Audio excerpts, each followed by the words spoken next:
নমস্কার বন্ধুরা, আরেকটি নতুন রেসিপির সঙ্গে আপনাদের সবাইকে জানাচ্ছি তনুজাস কুকিং ক্রিয়েশন চ্যানেলে স্বাগত।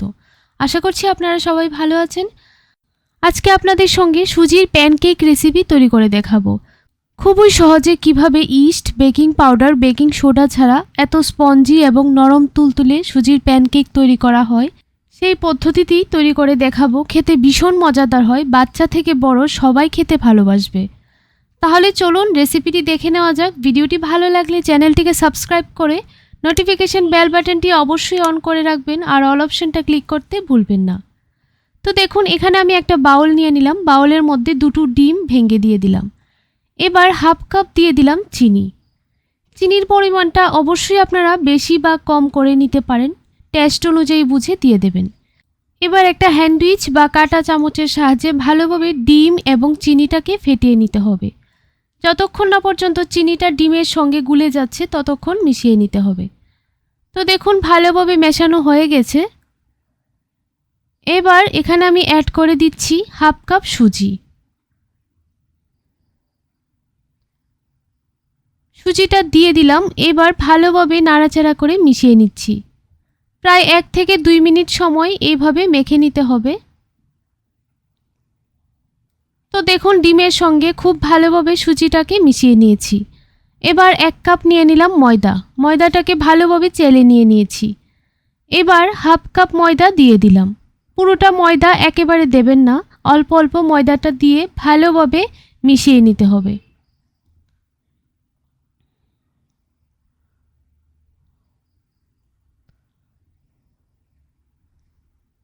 তো দেখুন, ভালো করে মিশিয়ে নিয়েছি।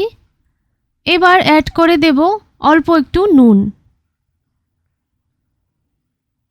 একদম সামান্য পরিমাণে নুনটা দিয়ে দেবেন।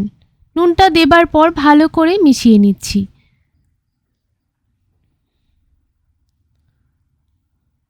তো দেখুন, মেশানো হয়ে গেছে। এবার 5 মিনিটের জন্য ঢাকা দিয়ে রেখে দিলাম।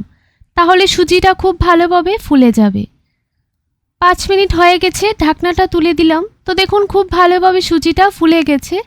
এবার আরও কিছুক্ষণ সময় মিশিয়ে নিচ্ছি। তো দেখুন, ব্যাটারের কনসিস্টেন্সিটা এইরকম হতে হবে।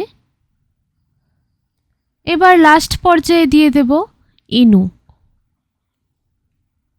এখানে আমি 1 প্যাকেট ইনো নিয়ে নিলাম। পুরোটা ইনো দেব না, অল্প একটু ইনো দিয়ে দিচ্ছি। এবার ইনোটার উপর অল্প একটু জল দিয়ে দিচ্ছি।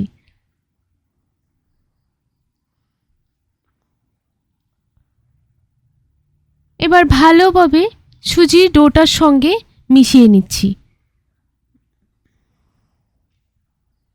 তো দেখুন বন্ধুরা, ইনোটা দেবার পর ব্যাটারটা কিন্তু আরও ফুলে গেছে। এবার চুলায় একটা তাওয়া বসিয়ে দিলাম। আপনারা চাইলে ফ্রাইং প্যানেও করে নিতে পারেন। এবার পরিমাণ মতো দিয়ে দিলাম রিফাইন্ড অয়েল। তেলটা একটু গরম করে নিয়েছি। এবার হাতের সাহায্যে এইভাবে দিয়ে দিতে হবে।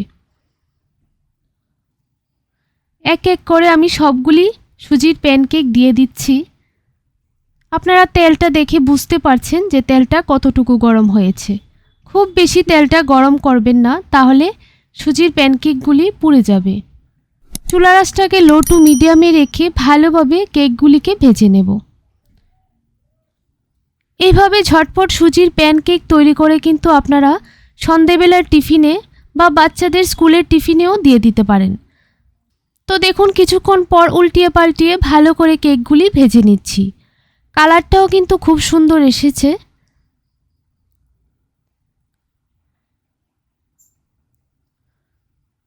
এই কেকগুলি তৈরি করা হয়ে গেছে।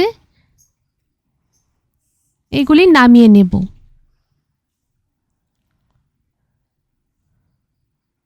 যখনই এই রকম কালার চলে আসবে তখনই নামিয়ে নিতে হবে। এবার সেমভাবে আমি দ্বিতীয় ব্যাচের কেকগুলিও ভেজে নিচ্ছি। তো দেখুন, একদম অল্প সময়ে কিন্তু তৈরি হয়ে গেছে সুজির প্যানকেক। এভাবে একটু চেপে চেপে ভালোভাবে ভেজে নামিয়ে নেব। রেসিপিটি ভালো লাগলে ভিডিওটাতে লাইক করতে ভুলবেন না, আর অবশ্যই আমাকে কমেন্টের মাধ্যমে জানাবেন কী রকম লাগলো আপনাদের কাছে। তো দেখুন, সার্ভ করে নিলাম। আপনাদের বোঝার জন্য অবশ্যই আমি একটা প্যানকেক ভেঙে দেখিয়ে দিচ্ছি কতটা স্পঞ্জি এবং নরম তুলতুলে হয়েছে। তো দেখুন কতটা স্পঞ্জি হয়েছে, একটু প্রেস করে আমি দেখিয়ে দিচ্ছি। রেসিপিটি ভালো লাগলে খুব বেশি পরিমাণে আপনার বন্ধুদের সঙ্গে শেয়ার করবেন। তাহলে বন্ধুরা আজকের জন্য এতটুকুই, আরেকটা নতুন রেসিপির সঙ্গে দেখা হবে।